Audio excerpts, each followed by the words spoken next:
All right. Hey, well, thank you everybody for spending 30 minutes with us to talk about IT security and how do we start and how do we get experience in IT security.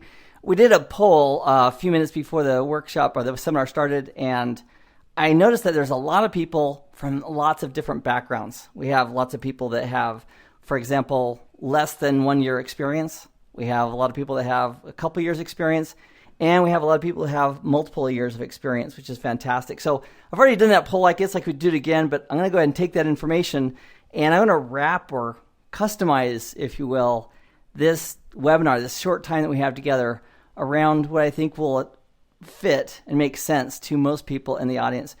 One of the secrets when getting started with anything is to analyze and take an honest look at where we are right now.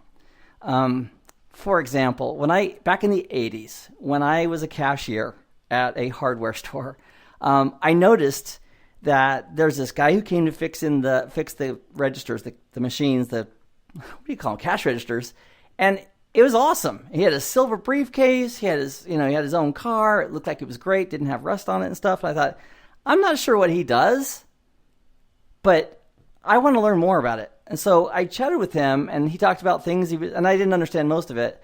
But what I did do is I said, I want to improve my situation. So what I did was I took a look at what I currently knew, what I currently did, and I started moving my feet in the direction of where I wanted to go. And that is probably the biggest secret of success in anything, whether it's getting really good. I mean, imagine for a moment where you want to be in 2 years. How much better do you want to be in IT security? What do you want to know? What do you want to be? Do you want to be the smartest guy or gal in the room? And one of the secrets of starting a trek and becoming better or getting experience with IT security or anything is to start where you are. And here's some questions I would ask you to go through within the space that you're in right now.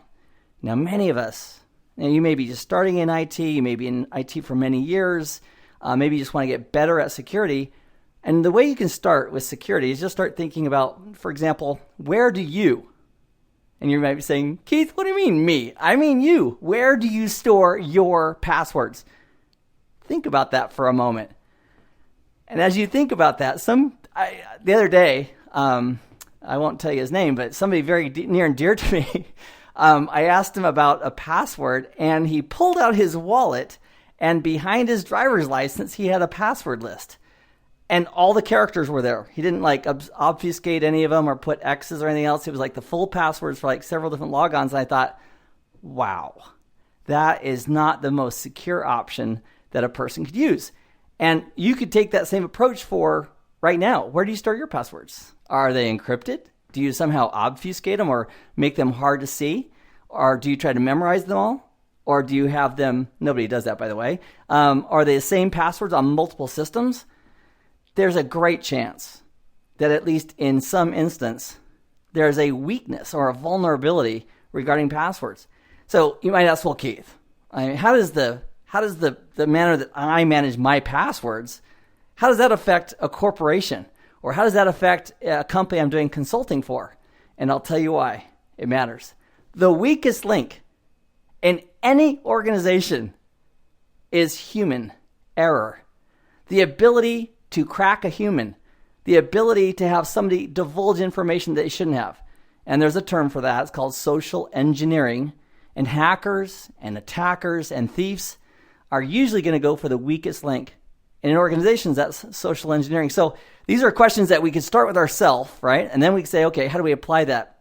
Now, when I was when I was working with EDS, Electronic Data Systems, back in the 80s, I know it's really a long time ago, I didn't know much about anything in IT. I mean, I had some basic training, and I asked my future employer, Anita Martinez was her name, by the way, I said, if I get this job, maybe I said, when I start this job, what could I start doing right now that would help getting me ready for it?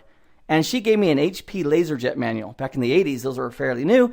And so I took that manual, I was studying it, and I got good at it. Now, in your organizations, in your home, many of you have things like wireless devices, wireless routers.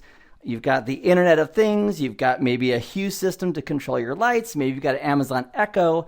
Maybe you've got, an alarm system that's online, surveillance systems that are online. You've got a fridge that talks to the internet. You've got all these different connected things. How secure are they? So one thing you could do is start analyzing how secure they are. And then those skills that you're learning about taking vulnerabilities and correcting them and putting the right controls in place, which is a huge aspect in security, you can start building those skills now. I mean, think about it.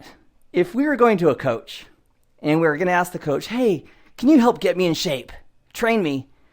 We wouldn't want to go to a coach that is significantly in terrible health and smokes. That's not the image. That's not the guy that person we want to go to. We want to go to the person who's taking control of their own scenario. So I would start with these basic questions. For example, where do you store passwords for yourself? And then you can apply that in your company. I mean, think about it. When I was working at, let's see here, and I have a lot of examples here, Paramount Pictures. At Paramount Pictures, when I worked there, that was in the 90s, I basically identified what they have in their environment, and I focused on that because that's what companies are willing to pay for. They're willing to invest time and energy in you solving those problems, and everything has security aspects or lack of it that we can apply it to. The other questions I'd have you ask is, what access do you have that requires authentication? For example, many people, I've heard, use this little social media application called Facebook.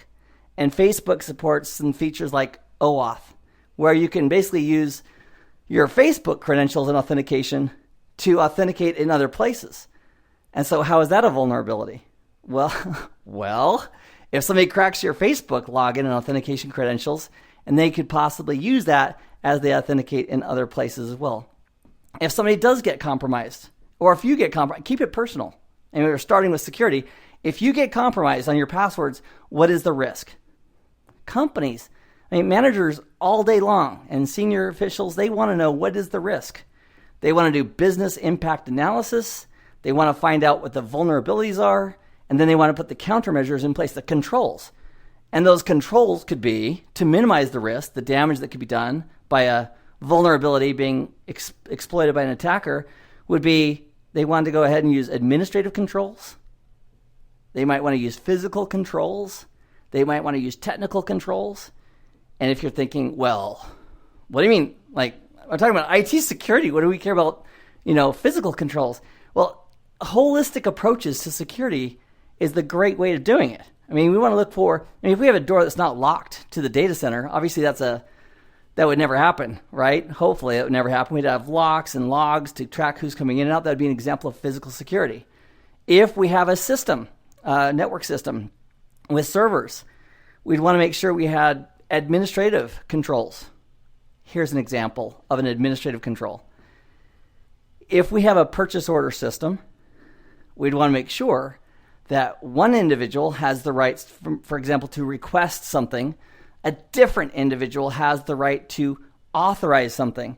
You wouldn't want the same person to do the request and the authorization because that could lead to fraud and abuse and theft and everything else.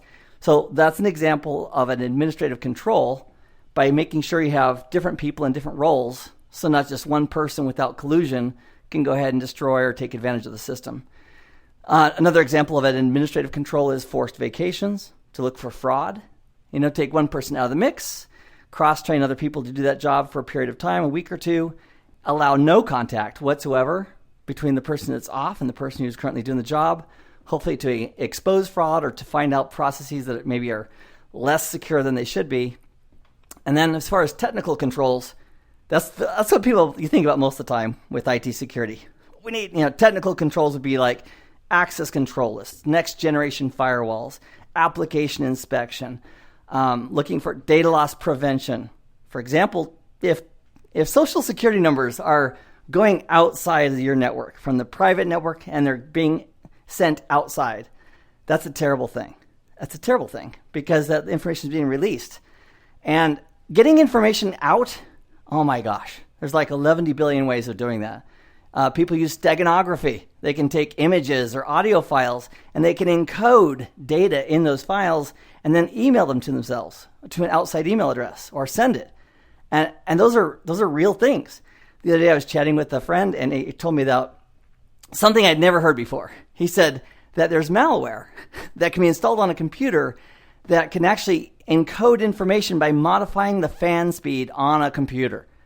And by modifying this fan speed, like doing Morse code, it can actually communicate information based on the fan speed going higher and lower, where to a user they might think, oh, the fan is kicking up because of my I'm running applications or whatever, or something in background process.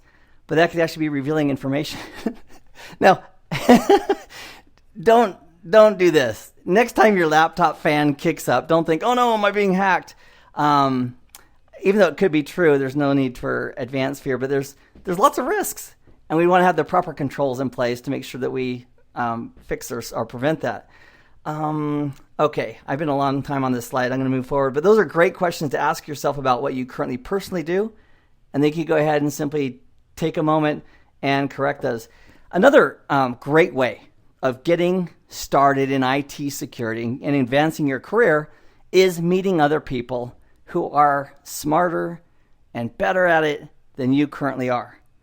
It's not too helpful for a learning environment usually to be the smartest person in the room or thinking that a person is the smartest in the room.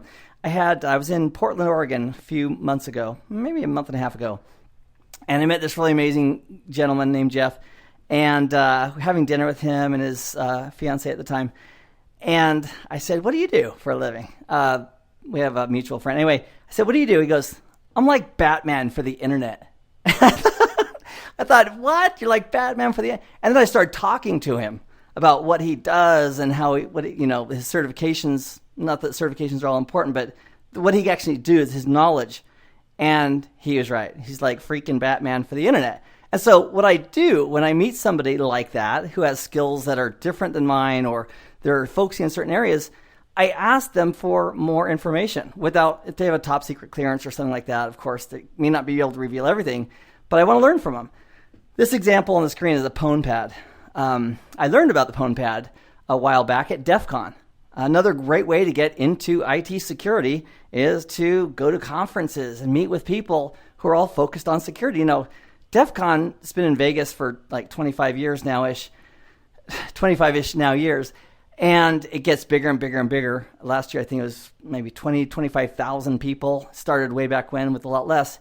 And I'd never seen a PwnPad until somebody introduced it to me at DEF CON. And so I thought, well, I haven't heard of a PwnPad. What is it? He goes, let me show you. And it's amazing if you're in the right community, like a conference for security, that people are really open to sharing with you tools and techniques.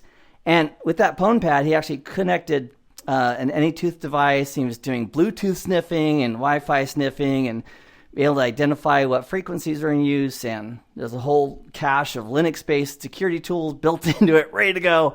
I was like, oh my gosh. I guess at DEF CON, it really is a good idea to turn off your cell phone, which, by the way, I've always done. It's a great idea at DEF CON to, if you're at a security conference for hackers, you definitely want to turn off your electronic devices while you're there, unless it's a PwnPad.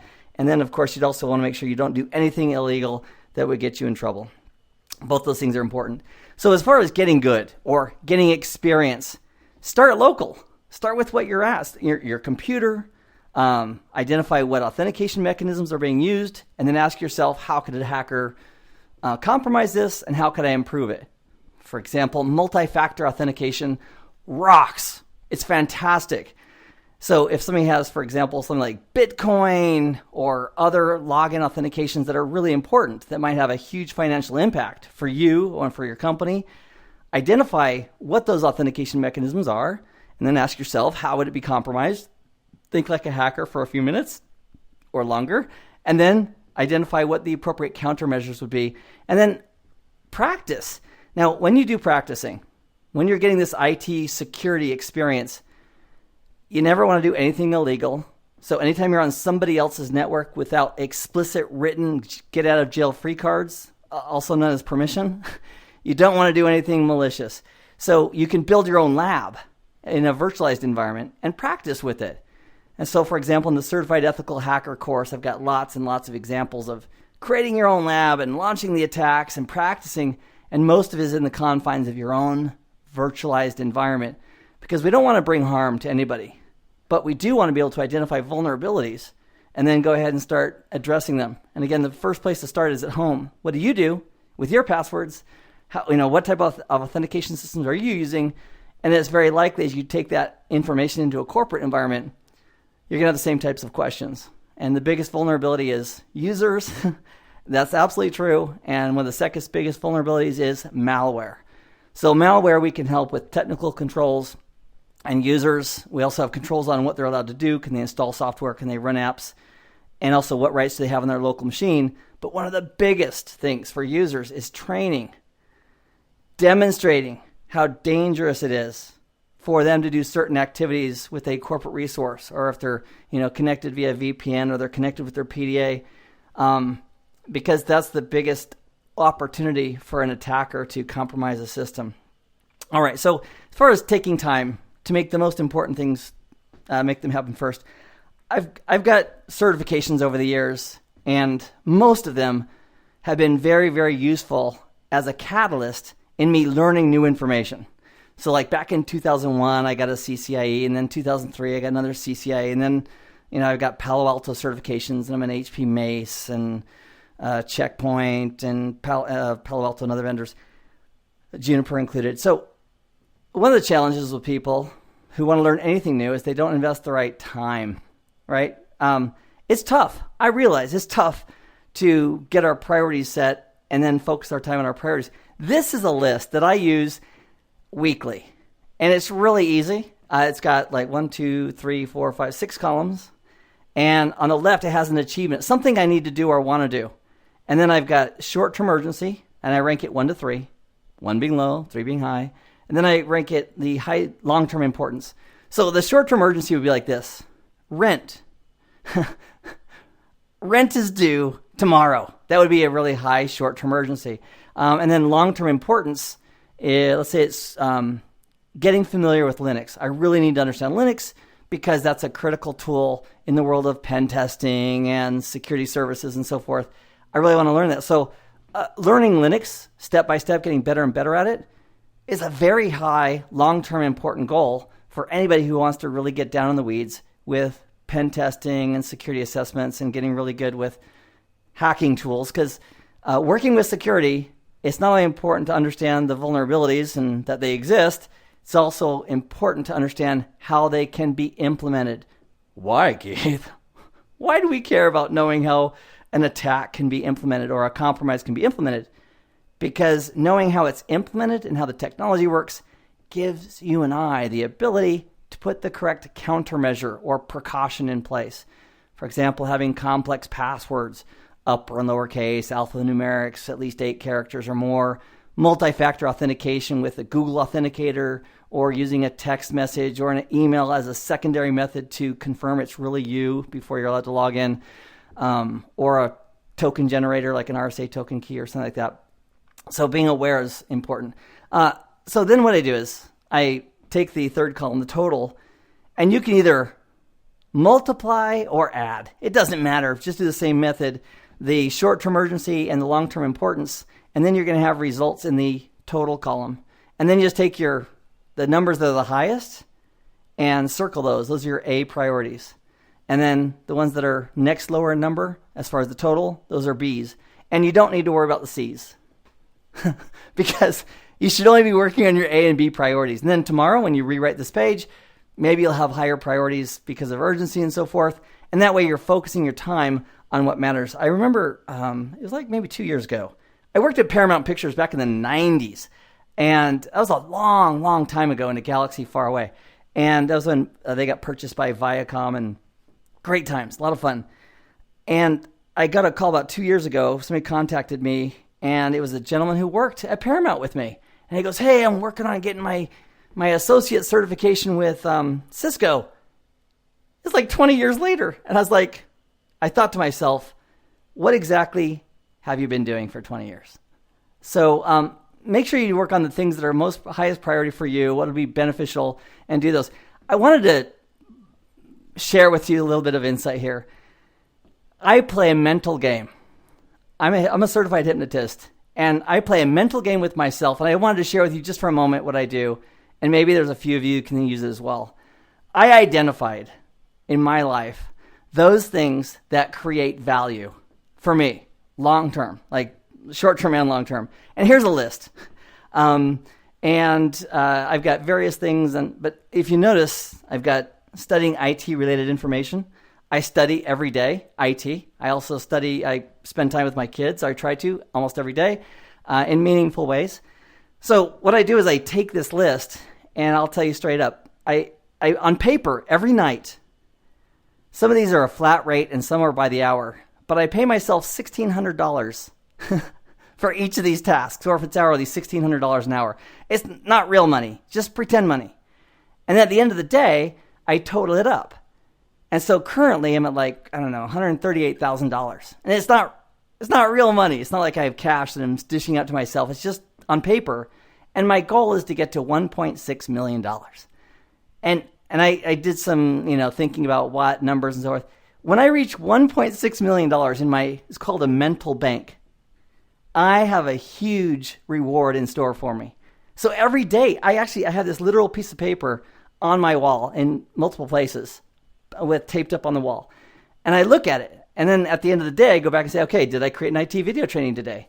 If I didn't, I don't get the dollars for that. Did I spend time with my kids? Yeah, I spent 2 hours going to a show in the evening with one of my kids. And so I'll give myself credit for 2 hours at $1,600 an hour. And then if I have a friend that's, like, for example, the other day I worked out like 11:30 at night. And a friend said, "What? It's 11:30. What are you working out?" And I said, "You would too for $1,600, wouldn't you?"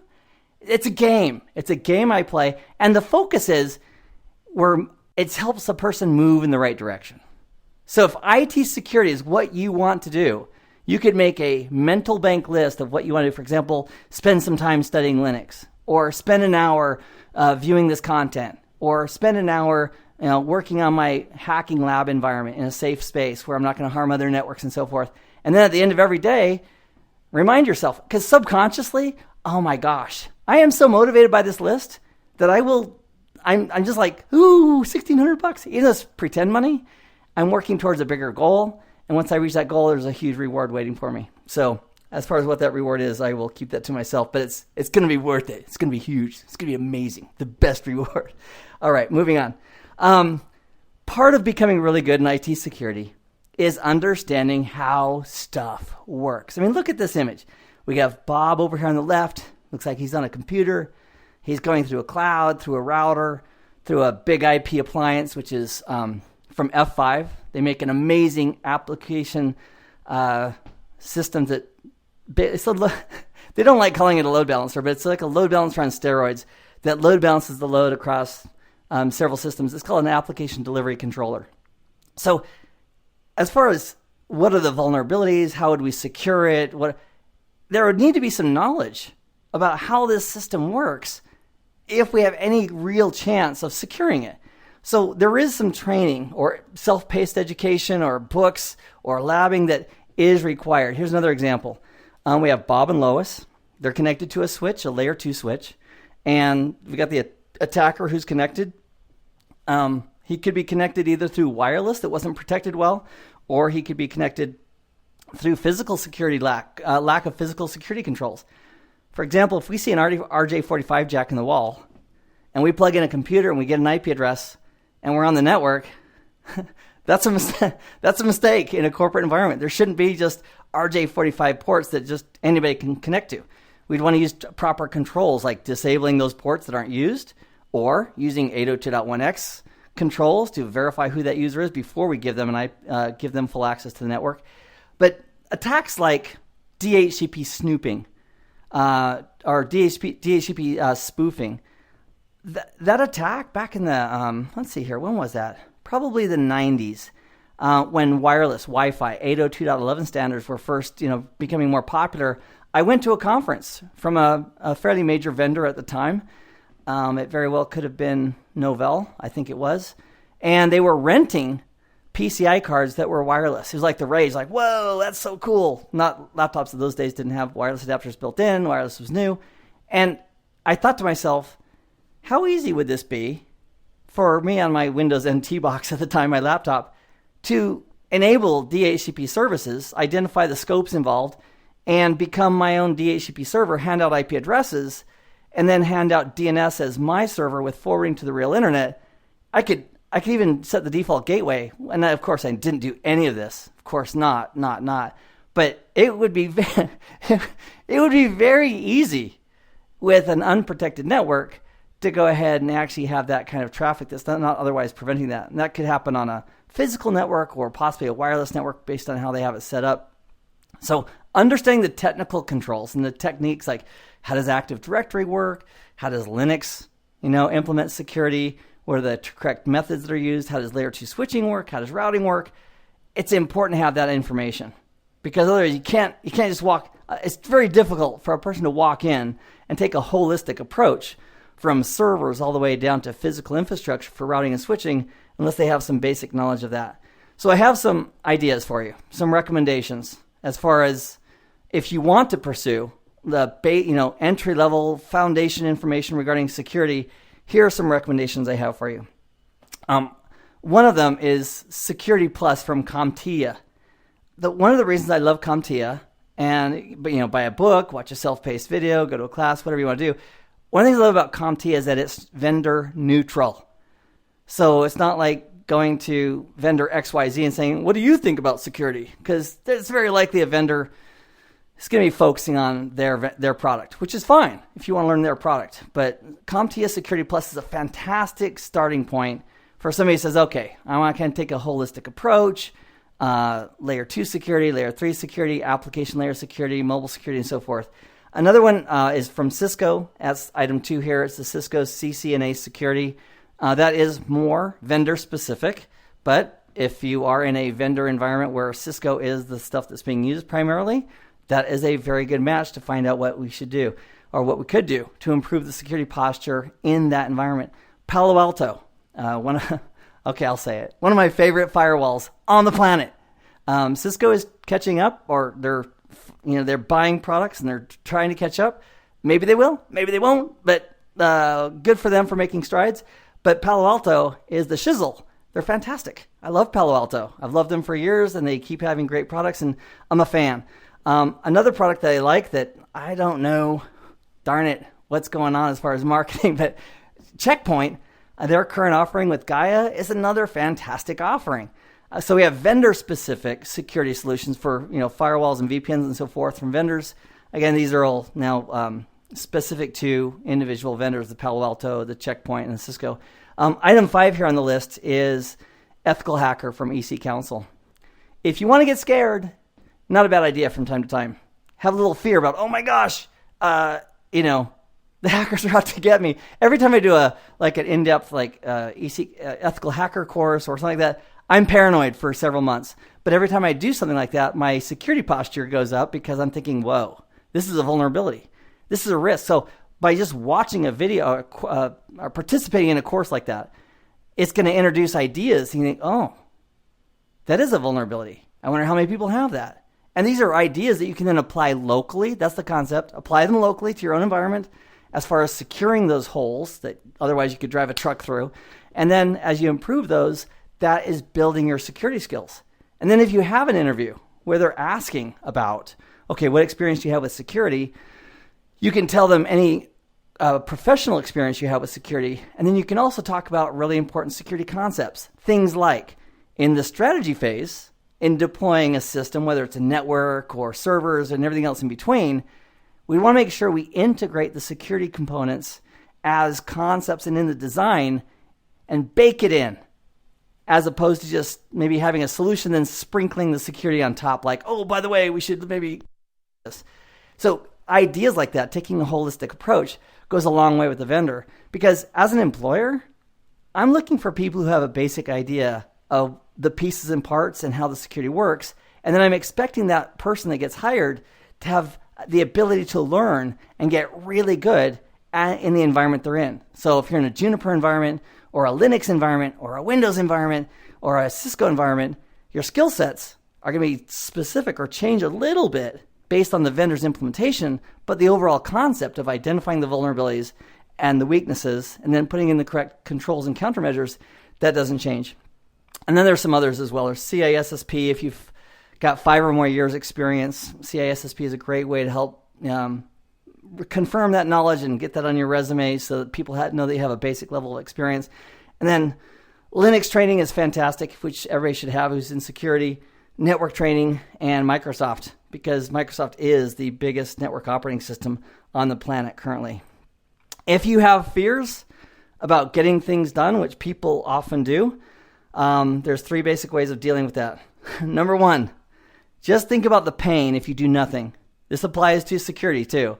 Okay, customer, should you not fix this vulnerability or put in the correct countermeasures or change the configuration to fix it, there could be a breach, and that would cost you X number of dollars in reputation, X number of dollars in loss financially or downtime, or if your system goes completely down.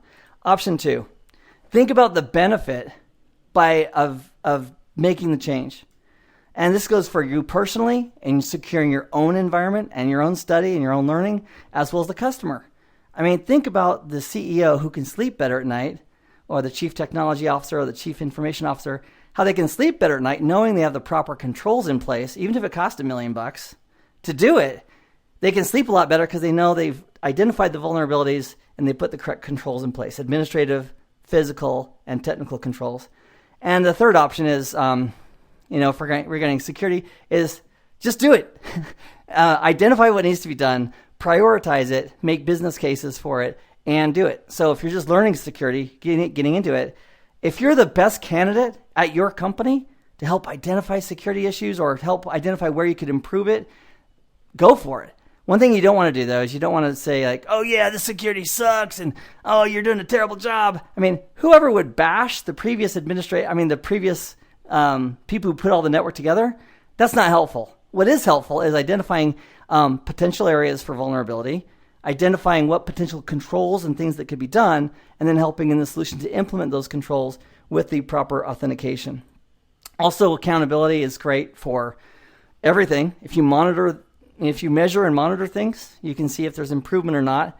So I would encourage you also in your personal studies, like I'm going to learn Linux, or I'm going to learn Checkpoint, or I'm going to do XYZ, commit to others publicly. Let people know you're going to do it. And that's going to help hold your feet to the fire in getting that done as well.